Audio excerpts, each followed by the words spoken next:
सत श्री अकाल है रितम पंजाबी ते तुहाडा स्वागत है। ते हुण नज़र मार लैंदे अज दीआं खास खबरां ते। अकाली दल ते बीजेपी दे नाल गठजोड़ दे विचाले सुखबीर बादल दा वड्डा बयान, गठजोड़ दीआं कियासराइयां ते लाया विराम। चाइना डोर दी वरतों ते कालाबाजारी नूं लैके सरकार होई सख्त, नियमां दी उलंघना करन ते होएगी सीधी जेल।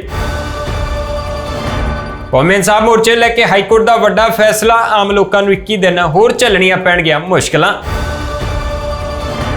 केंद्र के खिलाफ पंजाब सरकार ने चुकिया वड्डा कदम, जाके खड़काया सुप्रीम कोर्ट का दरवाजा।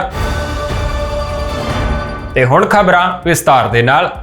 श्रोमणी अकाली दल दे बीजेपी दे नाल गठजोड़ दीआं चर्चावां दे दरमियान सुखबीर बादल का वड्डा बयान सामने आया। अज अकाली दल की कोर कमेटी की मीटिंग हुई है, जिस तो बाद सुखबीर बादल ने कहा कि चर्चावां सिर्फ मीडिया दे विच चल रही ने ते साडा तां पहलां तो ही बीएसपी दे नाल गठजोड़ है। लोक सभा चोणां तो पहलां सियासी पार्टियां दे विचाले गठजोड़ दीआं चर्चावां जोरां ते ने ते इह सामने आ रहा है कि भारतीय जनता पार्टी दे नाल पुरानी भाईवाल पार्टी श्रोमणी अकाली दल एक बार फिर तो गठजोड़ करन दे लई तैयार हो गई है। इन्हां चर्चावां दे विचाले श्रोमणी अकाली दल प्रधान सुखबीर सिंह बादल दा वड्डा बयान सामने आया, जिस तो बाद इन्हां चर्चावां ते किते ना किते विराम लगदा दिखाई दे रहा है। मीडिया के नाल गलबात करदे उन्होंने कहा कि गठजोड़ दीआं मीडिया दे विच चर्चावां ने, पर साडा बीएसपी दे नाल पहला तो ही गठजोड़ है। दस दईए कि बीते दिनों तो यह चर्चा चल रही सी कि सुखबीर बादल इस वेले दिल्ली च ने ते आला कमान दे नाल एक तो बाद एक लगातार मीटिंगां कर रहे हैं। इस तो बाद जानकारी निकल के यह सामने आई कि अज यानी कि 6 तरीक नूं पार्टी के वल्लों कोर कमेटी की मीटिंग की जानी है ते यही मीटिंग हुणे होके हटी है, जिस तो बाद सुखबीर बादल के वल्लों यह बयान दिता गया। इस दे नाल ही सुखबीर बादल ने अगे बोलदे कहा कि जिला प्रधानां ते इंचार्जां दे नाल कीती गई एक रूटीन मीटिंग है।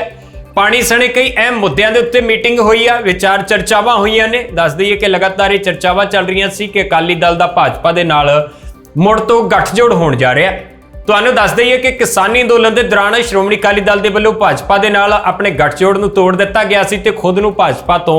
वख कर लिया गया सी। ते उस तो बाद लगातार किसानी अंदोलन नूं लैके ते उन्हां तिन्नां बिल्लां नूं लैके लगातार श्रोमणी अकाली दल के वल्लों भाजपा की जिहड़ी विरोधता वो कीती जांदी रही सी ते संसद के बाहर भी सुखबीर बादल ते हरसिमरत कौर बादल अक्सर ही हत्थां दे विच पोस्टर फड़ के खड़े उन्हां दा विरोध कर रहे, उन्हां दे खिलाफ नारे लाउंदे दिखाई दिंदे रहे ने। जिस तो बाद हुण अगे गल ते आउने आ, जिस तो बाद विधान सभा चोणां दे दौरान श्रोमणी अकाली दल ने बहुजन समाज पार्टी दे नाल गठजोड़ कीता सी, पर इस गठजोड़ का भी कोई बड़ा फायदा नहीं मिलिया, क्योंकि जो विधान सभा चोणां हुई उस तो बाद नतीजे आए तो अकाली दल हाशिए ते पहुंच चुकी सी। पर हुणे मुड़ तो सामने आया कि श्रोमणी अकाली दल दा भाजपा दे नाल एक बार फिर तो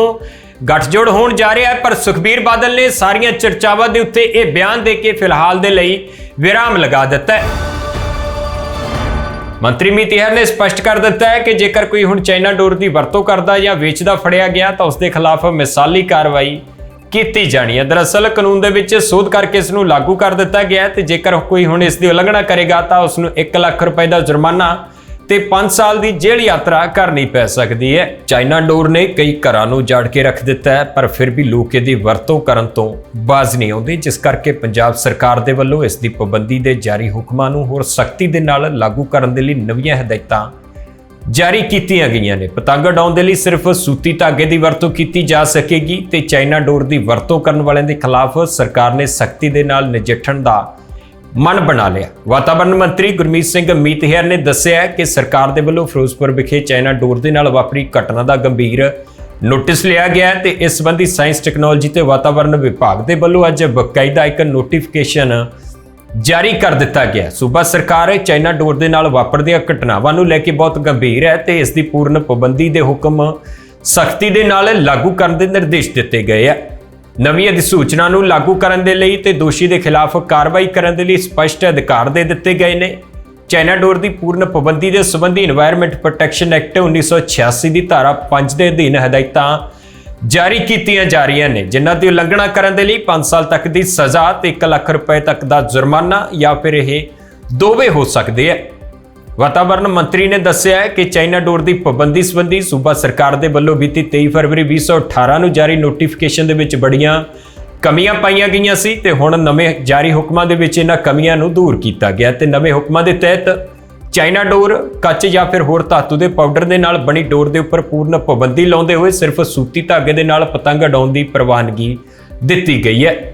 ਮੰਤਰੀ ਮੀਤ ਹੇਅਰ ਨੇ ਦੱਸਿਆ ਕਿ ਪੰਜਾਬ ਦੇ ਸਾਰੇ ਕਾਰਜਕਾਰੀ ਮੈਜਿਸਟ੍ਰੇਟ, ਮਾਲ ਮਹਿਕਮੇ ਦੇ ਤਹਿਸੀਲਦਾਰ ਤੇ ਉੱਚ ਅਧਿਕਾਰੀ, ਵਣ ਵਿਭਾਗ ਦੇ ਜੰਗਲੀ ਜੀਵ ਇੰਸਪੈਕਟਰ ਅਤੇ ਉੱਚ ਅਧਿਕਾਰੀ, ਪੰਜਾਬ ਪੁਲਿਸ ਦੇ ਸਬ ਇੰਸਪੈਕਟਰ ਅਤੇ ਉੱਚ ਅਧਿਕਾਰੀ, ਸਥਾਨਕ ਸਰਕਾਰਾਂ ਦੇ ਦਰਜਾ C ਕਰਮਚਾਰੀ ਤੇ ਉੱਚ ਅਧਿਕਾਰੀ, ਨਾਲ ਦੀ ਨਾਲ ਪੰਜਾਬ ਪ੍ਰਦੂਸ਼ਣ ਰੋਕਥਾਮ ਬੋਰਡ ਦੇ ਸਹਾਇਕ ਵਾਤਾਵਰਣ ਇੰਜੀਨੀਅਰ ਅਤੇ ਉੱਚ ਅਧਿਕਾਰੀਆਂ ਨੂੰ ਉਕਤ ਹਦਾਇਤਾਂ ਨੂੰ ਸੂਬੇ ਦੇ ਵਿੱਚ ਸਖਤੀ ਦੇ ਨਾਲ ਲਾਗੂ ਕਰਨ ਦੇ ਸਾਰੇ ਅਧਿਕਾਰ ਦੇ ਦਿੱਤੇ ਗਏ ਹੈ। ਉਹਨਾਂ ਅੱਗੇ ਦੱਸਿਆ ਕਿ ਸੰਬੰਧਿਤ ਮਹਿਕਮਿਆਂ ਨੂੰ ਪੂਰਨ ਪਾਬੰਦੀ ਹਦਾਇਤਾਂ ਨੇ ਜਿਹੜੀਆਂ ਉਹ ਸਖਤੀ ਦੇ ਨਾਲ ਲਾਗੂ ਕਰਨ ਦੇ ਆਦੇਸ਼ ਦਿੱਤੇ ਗਏ ਨੇ ਤਾਂ ਜੋ ਬਹੁਮੁੱਲੀਆਂ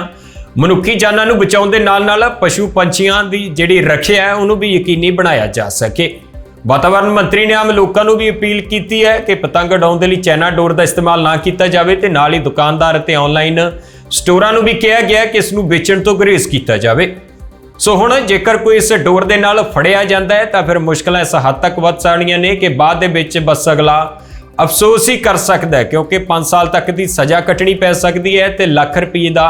ਜੁਰਮਾਨਾ ਵੀ ਲਗਾਇਆ ਜਾ ਸਕਦਾ ਜਾਂ ਫਿਰ ਇਹ ਦੋਵੇਂ ਚੀਜ਼ਾਂ ਕੀਤੀਆਂ ਜਾ ਸਕਦੀਆਂ ਨੇ। ਤੇ ਆਖਰ ਦੇ ਵਿੱਚ ਗੱਲ ਕਰਦੇ ਹਾਂ ਕਿ ਇਸ ਤਰ੍ਹਾਂ ਦੇ ਕਾਨੂੰਨ ਪਹਿਲਾਂ ਵੀ ਬੜੇ ਬਣਾਏ ਗਏ ਨੇ, ਪਰ ਹੁਣ ਇਸ ਨਵੇਂ ਕਾਨੂੰਨ ਤੋਂ ਬਾਅਦ ਇਸ ਖੂਨੀ ਡੋਰ ਦੀ ਵਰਤੋਂ ਅਤੇ ਕਾਲਾ ਬਾਜ਼ਾਰੀ ਕਰਨ ਵਾਲੇ ਬਾਜ਼ ਆਉਣਗੇ ਜਾਂ ਨਹੀਂ, ਇਹ ਜ਼ਰੂਰ ਇੱਕ ਵੱਡਾ ਸਵਾਲ ਬਣਿਆ ਹੋਇਆ ਹੈ। ਚੰਡੀਗੜ੍ਹ ਤੇ ਮੋਹਾਲੀ ਬਾਰਡਰ ਤੇ ਸਥਿਤ YPS ਚੌਂਕ ਤੇ ਲੱਗੇ ਕੌਮੀ ਇਨਸਾਫ ਮੋਰਚੇ ਨੂੰ ਲੈ ਕੇ ਵੱਡੀ ਖਬਰ ਸਾਹਮਣੇ ਆਈ ਹੈ। ਦਰਅਸਲ ਹਾਈ ਕੋਰਟ ਨੇ ਦੋਹਾਂ ਪੱਖਾਂ ਦੀਆਂ ਦਲੀਲਾਂ ਸੁਣਨ ਤੋਂ ਬਾਅਦ 21 ਦਿਨ ਦਾ ਹੋਰ ਸਮਾਂ ਦੇ ਦਿੱਤਾ ਹੈ ਤੇ ਹੁਣ ਇੰਨਾ ਸਮਾਂ ਹੋਰ ਆਮ ਲੋਕਾਂ ਨੂੰ ਉੱਥੋਂ ਲੰਘਣ ਦੇ ਵਿੱਚ ਮੁਸ਼ਕਲਾਂ ਆਉਣਗੀਆਂ, ਕਿਉਂਕਿ ਮੋਰਚਾ ਜੇ 21 ਦਿਨ ਤੱਕ ਹੋਰ ਨਹੀਂ ਚੁੱਕਿਆ ਜਾਣਾ। ਚੰਡੀਗੜ੍ਹ ਤੇ ਮੋਹਾਲੀ ਵਾਸੀ ਜਿਹੜੇ YPS ਚੌਕ ਦੇ ਉੱਤੋਂ ਦੀ ਰੋਜ਼ ਲੰਘਦੇ ਨੇ ਉਹਨਾਂ ਨੂੰ 3 ਹਫ਼ਤੇ ਹੋਰ ਅਜੇ ਸੰਤਾਪ ਹੈ ਜਿਹੜਾ ਉਹ ਹੰਡਾਉਣਾ ਪਏਗਾ। ਤੁਹਾਨੂੰ ਦੱਸ ਦਈਏ ਕਿ YPS ਚੌਕ ਦੇ ਉੱਤੇ ਕੌਮੀ ਇਨਸਾਫ ਮੋਰਚਾ ਲੱਗਿਆ ਹੋਇਆ ਪਿਛਲੇ ਕਈ ਮਹੀਨਿਆਂ ਤੋਂ ਉਹ ਜਿਹੜਾ ਰਸਤਾ ਉਹਨੂੰ ਬੰਦ ਕੀਤਾ ਹੋਇਆ ਤੇ ਜਿਨ੍ਹਾਂ ਨੇ ਵੀ ਉੱਥੋਂ ਦੀ ਲੰਘਣਾ ਹੁੰਦਾ, ਕਿਉਂਕਿ YPS ਚੌਕ ਇੱਕ ਮੁੱਖ ਚੌਕ ਮੰਨਿਆ ਜਾਂਦਾ ਮੋਹਾਲੀ ਤੇ ਚੰਡੀਗੜ੍ਹ ਦੀ ਹੱਦ ਦਾ, ਤੇ ਜਿਹੜੇ ਵੀ ਲੋਕਾਂ ਨੇ ਆਲੇ ਦੁਆਲੇ ਦੇ ਨੇ ਆਪਣੇ ਕੰਮਾਂ ਕਾਰਾਂ ਤੇ ਜਾਣਾ ਹੁੰਦਾ ਤਾਂ ਉਹਨਾਂ ਨੂੰ ਰਸਤੇ ਦੇ ਵਿੱਚੋਂ ਜਾਣ ਵੇਲੇ ਤੇ ਘਰ ਵਾਪਸ ਆਉਣ ਵੇਲੇ YPS ਚੌਕ ਹੈ ਉਹਨੂੰ ਕ੍ਰਾਸ ਕਰਨਾ ਪੈਂਦਾ, ਪਰ ਉਹ ਪਿਛਲੇ ਲੰਮੇ ਸਮੇਂ ਤੋਂ ਹੀ ਸੰਤਾਪ ਹੰਢਾ ਰਹੇ ਨੇ ਤੇ ਉਹਨਾਂ ਨੂੰ ਜਿਹੜੇ ਡਾਇਵਰਟ ਕੀਤੇ ਹੋਏ ਰੂਟ ਨੇ ਉਹਨਾਂ ਦੇ ਥਰੂ ਜਾਣਾ ਪੈਂਦਾ ਤੇ ਹੁਣ ਇਹ ਜਿਹੜੀ ਮੁਸ਼ਕਿਲ ਹੈ ਅਜੇ ਹੱਲ ਹੁੰਦੀ ਨਹੀਂ ਦਿਖਾਈ ਦੇ ਰਹੀ ਹੈ ਤੇ 3 ਹਫ਼ਤੇ ਹੋਰ ਅਜੇ ਚੰਡੀਗੜ੍ਹ ਤੇ ਮੋਹਾਲੀ ਵਾਸੀਆਂ ਨੂੰ ਇਸ ਦੇ ਨਾਲ ਤੰਗ ਹੋਣਾ ਪਏਗਾ। ਪੂਰੀ ਜਾਣਕਾਰੀ ਦੇ ਦਿੰਨੇ ਆ। ਦਰਅਸਲ ਬੀਤੇ ਦਿਨਾਂ ਦੇ ਦੌਰਾਨ ਪੰਜਾਬ ਦੇ AG ਨੇ ਜਿਹੜੇ ਉਹ ਅਦਾਲਤ ਦੇ ਵਿੱਚ ਪੇਸ਼ ਹੋਏ ਨੇ। ਜੱਜ ਸੰਧੇਵਾਲੀਆ ਦੀ ਜਿਹੜੀ ਬੈਂਚ ਹੈ, ਬੈਂਚ ਦੇ ਸਾਹਮਣੇ ਪੇਸ਼ ਹੋਏ ਨੇ ਤੇ ਉਹਨਾਂ ਨੇ ਆਪਣਾ ਪੱਖ ਸਾਹਮਣੇ ਰੱਖਿਆ। ਉਹਨਾਂ ਨੇ ਕਿਹਾ ਹੈ ਕਿ ਧਾਰਮਿਕ ਮਾਮਲਾ ਹੈ, ਲੋਕਾਂ ਦੀ ਸੰਵੇਦਨਸ਼ੀਲਤਾ ਦੇ ਨਾਲ ਜੁੜਿਆ ਹੋਇਆ ਮੁੱਦਾ ਹੈ ਤੇ ਇਹਨੂੰ ਧੱਕੇ ਦੇ ਨਾਲ ਹੱਲ ਨਹੀਂ ਕੀਤਾ ਜਾ ਸਕਦਾ। ਤਾਂ ਇਸ ਦੇ ਚੱਲਦੇ ਹੁਣ ਬੈਂਚ ਨੇ ਇਹ ਫੈਸਲਾ ਸੁਣਾਇਆ ਕਿ 3 ਹਫ਼ਤੇ ਦਾ ਸਮਾਂ ਹੋਰ ਦੇ ਦਿੰਨੇ ਆ, ਬੈਠ ਕੇ ਇਸ ਪੂਰੀ ਗੱਲਬਾਤ ਨੂੰ ਨਿਬੇੜੋ ਤੇ ਉਸ ਤੋਂ ਬਾਅਦ ਇਹ ਜਿਹੜਾ ਮੋਰਚਾ ਇਹਨੂੰ ਹਟਾਉਣ ਬਾਰੇ ਕੋਈ ਨਾ ਕੋਈ ਜਿਹੜੀ ਕਾਰਵਾਈ ਹੈ ਉਹ ਸ਼ੁਰੂ ਕੀਤੀ ਜਾ ਸਕਦੀ ਹੈ, ਪਰ ਪਹਿਲਾਂ ਇਸ ਨੂੰ ਬੈਠ ਕੇ ਆਪਸੀ ਸਮਝੌਤੇ ਦੇ ਰਾਹੀਂ ਨਿਬੇੜਨਾ ਪਏਗਾ, ਕਿਉਂਕਿ ਇਸ ਦੇ ਵਿੱਚ ਨਾ ਤਾਂ ਅਦਾਲਤ ਆਪਣਾ ਕੁਝ ਵੀ ਕਿਸੇ ਵੀ ਤਰ੍ਹਾਂ ਦੀ ਇੰਟਰਫੇਰੈਂਸ ਕਰ ਸਕਦੀ ਹੈ ਤੇ ਨਾ ਹੀ ਪੰਜਾਬ ਪੁਲਿਸ, ਨਾ ਹੀ ਚੰਡੀਗੜ੍ਹ ਪੁਲਿਸ, ਕਿਉਂਕਿ ਧਾਰਮਿਕ ਮਾਮਲਾ ਕੌਮੀ ਇਨਸਾਫ ਮੋਰਚਾ ਇਸ ਦਾ ਨਾਮ ਰੱਖਿਆ ਹੋਇਆ ਹੈ ਤੇ ਬੰਦੀ ਸਿੰਘਾਂ ਦੀ ਰਿਹਾਈ ਵਾਸਤੇ ਇਹ ਜਿਹੜਾ ਮੋਰਚਾ ਚੰਡੀਗੜ੍ਹ ਮੋਹਾਲੀ ਦੀ ਸਰਹੱਦ ਦੇ ਉੱਤੇ ਜਿਹੜਾ YPS ਚੌਂਕ ਹੈ ਉੱਥੇ ਲੱਗਿਆ ਹੋਇਆ।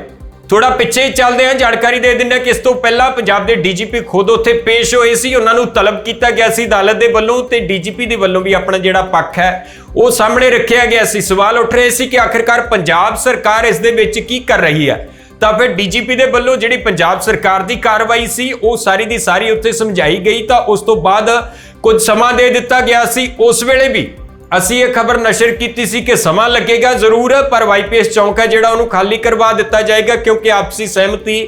ਬਣ ਜਾਣੀ ਹੈ, ਪਰ ਅਜਿਹਾ ਨਹੀਂ ਹੋ ਸਕਿਆ। ਬੀਤੇ ਦਿਨੀ ਦੁਬਾਰਾ ਫਿਰ ਤੋਂ ਪੰਜਾਬ ਦੇ ਜਿਹੜੇ ਐਡਵੋਕੇਟ ਜਨਰਲ ਨੇ ਯਾਨੀ ਕਿ ਪੰਜਾਬ ਦੇ AG ਜਸਟਿਸ ਸੰਧੇਵਾਲੀਆ ਦੀ ਬੈਂਚ ਦੇ ਸਾਹਮਣੇ ਪੇਸ਼ ਹੋਏ ਤੇ ਉਹਨਾਂ ਨੇ ਆਪਣੀ ਜਿਹੜੀ ਪੂਰੀ ਜਾਣਕਾਰੀ ਹੈ ਉਹ ਉੱਥੇ ਸਾਹਮਣੇ ਰੱਖੀ ਤੇ ਉਸ ਤੋਂ ਬਾਅਦ ਇਹ ਫੈਸਲਾ ਲਿਆ ਗਿਆ ਬੈਂਚ ਦੇ ਵੱਲੋਂ ਕਿ ਆਉਣ ਵਾਲੇ 3 ਹਫ਼ਤਿਆਂ ਤੱਕ ਹੋਰ ਇਸ ਕੌਮੀ ਇਨਸਾਫ ਮੋਰਚੇ ਨੂੰ ਉੱਥੋਂ ਨਹੀਂ ਉਠਾਇਆ ਜਾ ਸਕਦਾ, ਕਿਉਂਕਿ ਅਦਾਲਤ ਦੇ ਵੱਲੋਂ ਸਮਾਂ ਦੇ ਦਿੱਤਾ ਗਿਆ ਕਿ ਬੈਠ ਕੇ ਵਿਚਾਰੋ ਤੇ ਉਸ ਤੋਂ ਬਾਅਦ ਇਸ ਪੂਰੀ ਜਿਹੜੀ ਗੱਲਬਾਤ ਹੈ ਇਹਦਾ ਕੋਈ ਨਾ ਕੋਈ ਹੱਲ ਕੱਢ ਕੇ ਕੌਮੀ ਇਨਸਾਫ ਮੋਰਚੇ ਦੇ ਉੱਤੇ ਜਿਹੜੇ ਸੰਗਤ ਬੈਠੀ ਹੋਈ ਆ ਉਹ ਵੀ ਆਪਣੇ ਘਰਾਂ ਨੂੰ ਚਲੀ ਜਾਵੇ ਤੇ ਉਸ ਤੋਂ ਬਾਅਦ ਜਿਹੜੇ ਲੋਕ ਨੇ ਜਿਹੜੇ ਰੂਟ ਡਾਇਵਰਟ ਹੋਣ ਦੇ ਚੱਲਦੇ ਤੰਗ ਪਰੇਸ਼ਾਨ ਹੋ ਰਹੇ ਨੇ ਤਾਂ ਉਹਨਾਂ ਦੀ ਵੀ ਜਿਹੜੀ ਪਰੇਸ਼ਾਨੀ ਹੈ ਉਹਨੂੰ ਹੱਲ ਕੀਤਾ ਜਾ ਸਕੇ। ਬੰਦੀ ਸਿੰਘ 32 ਸਾਲਾਂ ਤੋਂ ਲੈ ਕੇ ਜੇਲ੍ਹਾਂ ਦੇ ਵਿੱਚ ਬੈਠੇ ਹੋਏ ਨੇ। ਆਪਣੀਆਂ ਸਜ਼ਾਵਾਂ ਉਹਨਾਂ ਦੀ ਵੱਲੋਂ ਪੂਰੀਆਂ ਕੀਤੀਆਂ ਜਾ ਚੁੱਕੀਆਂ ਨੇ। ਹਾਲਾਂਕਿ ਕੁਝ ਬੰਦੀ ਸਿੰਘ ਅਜਿਹੇ ਨੇ ਜਿਹੜੇ 20 ਸਾਲ ਦੀ ਸਜ਼ਾ ਪੂਰੀ ਕਰਕੇ ਉਸ ਤੋਂ ਬਾਅਦ ਉੱਪਰ 12 13 ਸਾਲ ਹੋਰ ਜਿਹੜੀ ਸਜ਼ਾ ਉਹ ਭੁਗਤ ਚੁੱਕੇ ਨੇ ਤੇ ਉਹਨਾਂ ਦੀ ਰਿਹਾਈ ਵਾਸਤੇ ਇਹ ਜਿਹੜਾ ਕੌਮੀ ਇਨਸਾਫ ਮੋਰਚਾ ਇਹ ਬੀਤੇ ਮਹੀਨਿਆਂ ਦੇ ਦੌਰਾਨ ਲਗਾਇਆ ਗਿਆ ਸੀ। ਕੇਂਦਰ ਸਰਕਾਰ ਤੱਕ ਆਪਣੀ ਆਵਾਜ਼ ਪਹੁੰਚਾਉਣ ਦੇ ਲਈ ਸੰਗਤ ਦੇ ਵੱਲੋਂ ਇੱਕ ਰਾਹ ਚੁਣਿਆ ਗਿਆ ਸੀ ਕਿ ਇਸੇ ਮੋਰਚੇ ਦੇ ਰਾਹੀਂ, ਇਸੇ ਮੋਰਚੇ ਦੇ ਦੁਆਰਾ ਅਸੀਂ ਸਰਕਾਰ ਤੱਕ ਆਪਣੀ ਆਵਾਜ਼ ਪਹੁੰਚਾ ਸਕਦੇ ਹਾਂ। ਪੰਜਾਬ ਸਰਕਾਰ ਦੇ ਉੱਤੇ ਦਬਾਅ ਜ਼ਰੂਰ ਬਣਾਇਆ ਗਿਆ ਸੀ, ਕੇਂਦਰ ਸਰਕਾਰ ਦੇ ਉੱਤੇ ਦਬਾਅ ਜ਼ਰੂਰ ਬਣਾਇਆ ਗਿਆ ਸੀ ਤੇ ਲੋਕਾਂ ਦੇ ਵੱਲੋਂ ਇਸ ਦੀ ਵਿਰੋਧਤਾ ਕੀਤੀ ਗਈ ਸੀ। ਆਲੇ ਦੁਆਲੇ ਦੇ ਲੋਕਾਂ ਦੇ ਵੱਲੋਂ ਪਟੀਸ਼ਨ ਪਾ ਦਿੱਤੀ ਗਈ ਸੀ ਕਿ ਇਸ ਤਰੀਕੇ ਦੇ ਜਿਹੜੇ ਮੋਰਚੇ ਨੇ ਇੰਨੇ ਵੱਡੇ ਸ਼ਹਿਰ ਦੇ ਵਿੱਚ ਲਗਾਉਣੇ, ਉਹ ਵੀ ਭੀੜ ਭੜੱਕੇ ਵਾਲੇ ਚੌਕ ਦੇ ਉੱਤੇ, ਤਾਂ ਉਸ ਤੋਂ ਬਾਅਦ ਆਮ ਲੋਕਾਂ ਨੂੰ ਜ਼ਰੂਰ ਦਿੱਕਤ ਆ ਜਿਹੜੀ ਉਹ ਦਰਪੇਸ਼ ਆ ਰਹੀ ਹੈ ਤੇ ਇਸ ਨੂੰ ਹਟਾਇਆ ਜਾਵੇ। ਪਰ ਉਸ ਦੇ ਉੱਤੇ ਵੀ ਸੁਣਵਾਈ ਹੋਈ, ਪਰ ਲੋਕਾਂ ਦੇ ਪੱਖ ਦੀ ਗੱਲ ਹੈ ਜਿਹੜੀ ਉੱਥੇ ਨਹੀਂ ਕੀਤੀ ਗਈ ਸੀ ਤੇ ਕਿਉਂਕਿ ਕੌਮੀ ਇਨਸਾਫ ਮੋਰਚੇ ਦੇ ਵੱਲੋਂ ਆਪਣਾ ਪੱਖ ਬੜੀ ਦ੍ਰਿੜਤਾ ਦੇ ਨਾਲ ਰੱਖਿਆ ਗਿਆ ਸੀ। ਵੱਡੇ ਵਕੀਲ ਨੇ ਜਿਹੜੇ ਕੌਮੀ ਇਨਸਾਫ ਮੋਰਚੇ ਦੇ ਹੱਕ ਦੀ ਗੱਲ ਕਰ ਰਹੇ ਨੇ ਤੇ ਦ੍ਰਿੜਤਾ ਦੇ ਨਾਲ ਰੱਖਿਆ ਗਿਆ ਸੀ ਕਿ ਅਸੀਂ ਆਪਣੀਆਂ ਮੰਗਾਂ ਨੂੰ ਲੈ ਕੇ ਇੱਥੇ ਬੈਠੇ ਹਾਂ, ਸਾਨੂੰ ਆਮ ਲੋਕਾਂ ਨੂੰ ਤੰਗ ਕਰਨ ਦਾ ਸਾਡਾ ਕੋਈ ਵੀ ਮਨਸੂਬਾ ਨਹੀਂ ਹੈ। ਤੇ ਇਸ ਤੋਂ ਬਾਅਦ ਇਹ ਕੌਮੀ ਇਨਸਾਫ ਮੋਰਚਾ ਜਿਉਂਦਾ ਤਿਉਂ ਚੱਲਦਾ ਆ ਰਿਹਾ। ਸੰਗਤ ਹੈ ਜਿਹੜੀ ਸਿੱਖ ਸੰਗਤ ਉੱਥੇ ਬੈਠੀ ਹੋਈ ਆਪਣੀਆਂ ਮੰਗਾਂ ਨੂੰ ਲੈ ਕੇ ਤੇ ਹੁਣ ਇੱਕ ਵਾਰ ਫਿਰ ਤੋਂ ਜਾਣਕਾਰੀ ਦੇ ਦਿੰਨੇ ਆ ਕਿ ਚੰਡੀਗੜ੍ਹ ਤੇ ਮੋਹਾਲੀ ਦੇ ਵਾਸੀ ਜਿਹੜੇ ਵਾਈਪੇਸ ਚੌਕ ਨੂੰ ਕ੍ਰਾਸ ਕਰਕੇ ਆਪਣੇ ਕੰਮਾਂ ਕਾਰਾਂ ਨੂੰ ਜਾਂਦੇ ਹੁੰਦੇ ਸੀ ਜਾਂ ਆਪਣੇ ਘਰਾਂ ਨੂੰ ਜਾਂਦੇ ਹੁੰਦੇ ਸੀ, ਉਹਨਾਂ ਵਾਸਤੇ ਮੁਸ਼ਕਲਾਂ ਅਜੇ ਹੋਰ ਵੀ ਵਧਣਗੀਆਂ ਕਿਉਂਕਿ ਆਉਣ ਵਾਲੇ 3 ਹਫ਼ਤਿਆਂ ਤੱਕ ਇਹ ਜਿਹੜੇ ਮੋਰਚੇ ਨੂੰ ਇਹਨੂੰ ਗੱਲਬਾਤ ਕਰਕੇ ਇਸ ਦਾ ਹੱਲ ਕੱਢਣ ਦਾ ਜਿਹੜਾ ਸਮਾਂ ਅਦਾਲਤ ਦੇ ਵੱਲੋਂ ਦੇ ਦਿੱਤਾ ਗਿਆ। ਪੰਜਾਬ ਸਰਕਾਰ ਨੇ ਕੇਂਦਰ ਦੇ ਵੱਲੋਂ ਰੁਕੇ ਗਏ ਫੰਡਾਂ ਨੂੰ ਲੈ ਕੇ ਸੁਪਰੀਮ ਕੋਰਟ ਦਾ ਦਰਵਾਜ਼ਾ ਖੜਕਾ ਦਿੱਤਾ ਹੈ। ਸਰਕਾਰ ਨੇ ਪਟੀਸ਼ਨ ਦਾਇਰ ਕੀਤੀ ਹੈ ਜਿਸ ਦੇ ਵਿੱਚ ਕਿਹਾ ਕਿ ਪੇਂਡੂ ਵਿਕਾਸ ਫੰਡ ਅਤੇ ਮੰਡੀ ਫੀਸ ਪੰਜਾਬ ਸਰਕਾਰ ਦੇ ਕਾਨੂੰਨੀ ਫੰਡ ਨੇ ਜਿਨ੍ਹਾਂ ਨੂੰ ਰੋਕਣ ਦਾ ਕੇਂਦਰ ਸਰਕਾਰ ਦੇ ਕੋਲ ਕੋਈ ਵੀ ਅਧਿਕਾਰ ਨਹੀਂ ਹੈ। ਪਟੀਸ਼ਨ ਦੇ ਵਿੱਚ ਕਿਹਾ ਗਿਆ ਕਿ ਕੇਂਦਰ ਸਰਕਾਰ ਨੇ ਪੰਜਾਬ ਦੀਆਂ ਮੰਡੀਆਂ 'ਚ ਵਿਕਣ ਵਾਲੀ ਝੋਨੇ ਤੇ ਕਣਕ ਤੇ ਲੱਗਣ ਵਾਲਾ 3% ਪੇਂਡੂ ਵਿਕਾਸ ਫੰਡ ਅਤੇ 3%